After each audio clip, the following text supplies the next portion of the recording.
कृष्ण भगवान की जय हो। गोपियों के घर जाकर भगवान खूब माखन की चोरी करते हैं और कन्हैया जी गोपियों को खूब आनंद प्रदान करते हैं। गोपियों ने देखा कन्हैया रोज रोज आते हैं, मेरे घरों में आके माखन चुराते हैं और माखन चुरा के चले जाते हैं। इसलिए गोपियों ने एक दिन मैया जसोदा के पास आकर के अपना बंद कर दो,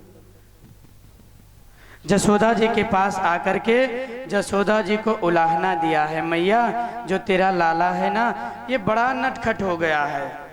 वत्सा न मुंचत क्वचित समय, ए मैया तेरे लाला को न जाने कैसे किसने बताया है, जब मेरी गैया दुहने का समय होता है उसी समय तेरा लाला आ जाता है, हमारे बछड़ों को खोल देता है और बछड़े गैया का सारा दूध पी जाते हैं। वत्सा न मुंचत क्वचित समय, उसी समय लाला आकर के बछड़ों को खोल देता है और बछड़े सारा दूध पी जाते हैं। मैया जसोदा ने कहा देखो मेरा लाला किसी के यहाँ चोरी नहीं करता है, मेरे यहाँ कोई माखन की कमी नहीं है जो मेरा लाला किसी के घर जाएगा चोरी करने। गोपियाँ निराश होकर लौट आती हैं। तब गोपियों ने एक सुंदर सा उपाय बनाया है, बहुत सुंदर प्रसंग है, घंटी लीला का प्रसंग। एक दिन की बात है, गोपियां सब मिलकर एक योजना बनाई है, एक प्लान बनाया है कि कन्हैया को रंगे हाथों पकड़ना है। रोज रोज मैया कहती है मेरा लाला माखन ना चुरातो है ना खातो है, कन्हैया को रंगे हाथ पकड़ के मैया के पास ले चलना है। सारी गोपियां तैयार हो गई, बोले ठीक है। अब कन्हैया जी अपने ग्वाल वालों के साथ में आए हैं, गोपी के घर में प्रवेश किया है तो देखा कि गोपी की जो बिटिया है वो खटिया पे सो रही है। कन्हैया ने झट उसकी चुटिया को उसी खटिया से बांध दिया, बांध करके अंदर में जाकर के बैठ गए। जैसे ही बिटिया उठी है दौड़ करके भागी है तो खटिया को लेके दौड़ने लगी, अपनी मैया को बुलाने लगी, अरे मैया मैया। अरे बोली का भयो, अरे देखो तो कन्हैया ने मेरे साथ क्या कर दिया, मेरी चुटिया को खटिया से बांध दिया, मैया मुँह को बड़ा परेशान करतो है। सारी गोपियों ने कहा ये नंद का जो छोरा है ये बिल्कुल परेशान किए रहता, हमेशा परेशान करता है।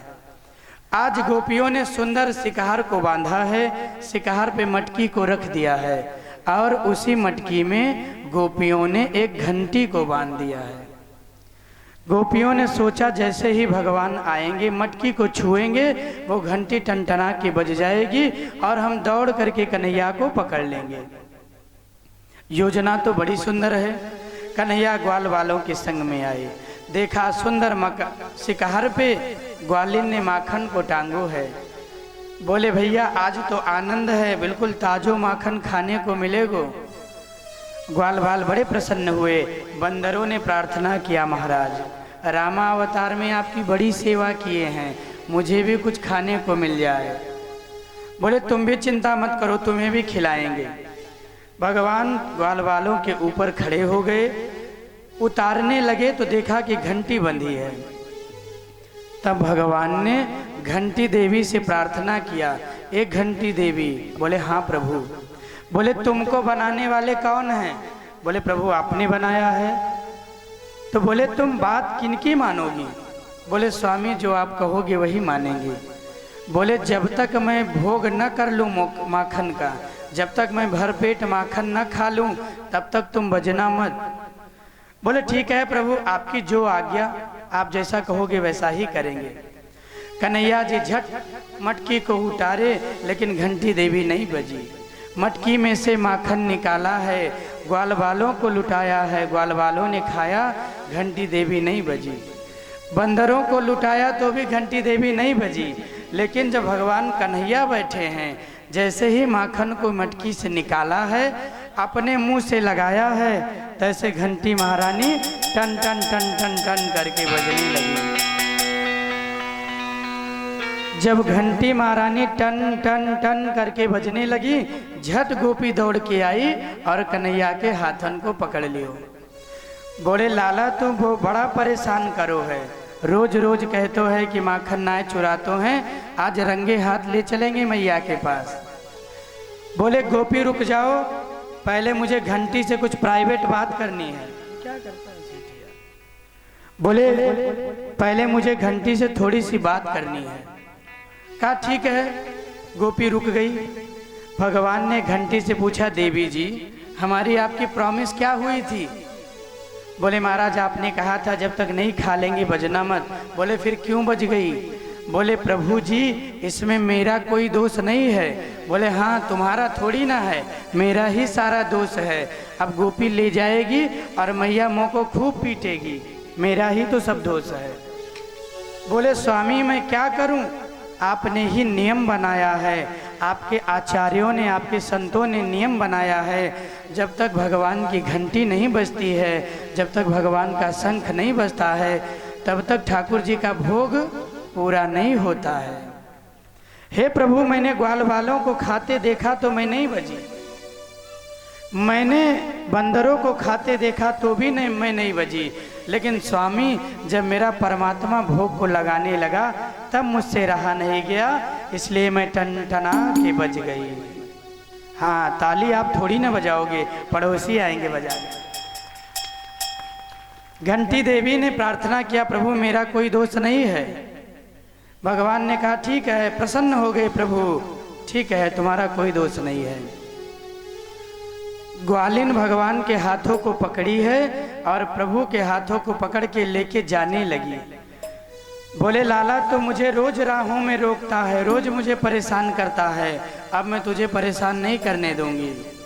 हाथों को पकड़ के लेके जा रही है। भगवान ने प्रार्थना किया, हे ग्वालिन जो तेरा हाथ है वो बड़ा टाइट है और मेरी कलाई बड़ी नरम है, बड़ी सॉफ्ट है, इसलिए इस बाएं हाथ को छोड़कर दाहिने हाथ को पकड़ लो गोपी। जैसे ही गोपी ने दाहिने हाथ को छोड़ा है, बाएं हाथ को पकड़ना चाहा है, भगवान ने उसके सौहर को लाके खड़ा कर दिया, बड़ी बड़ी मूंछों वाले।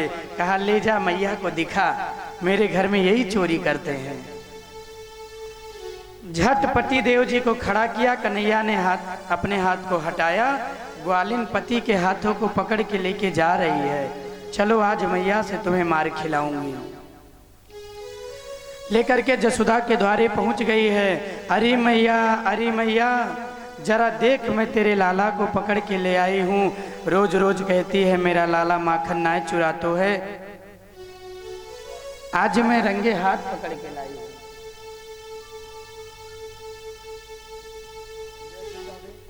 माइक चालू करो। Hello hello.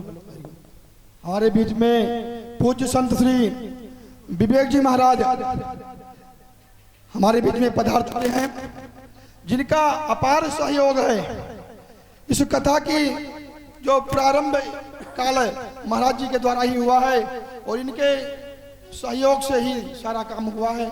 हमारे बीच में पधार चुके हैं, हम सभी इनका हार्दिक स्वागत करते हैं। माल्यार्पण हमारे विपिन अग्रवाल जी और भारत भूषण जी आ जाएंगे।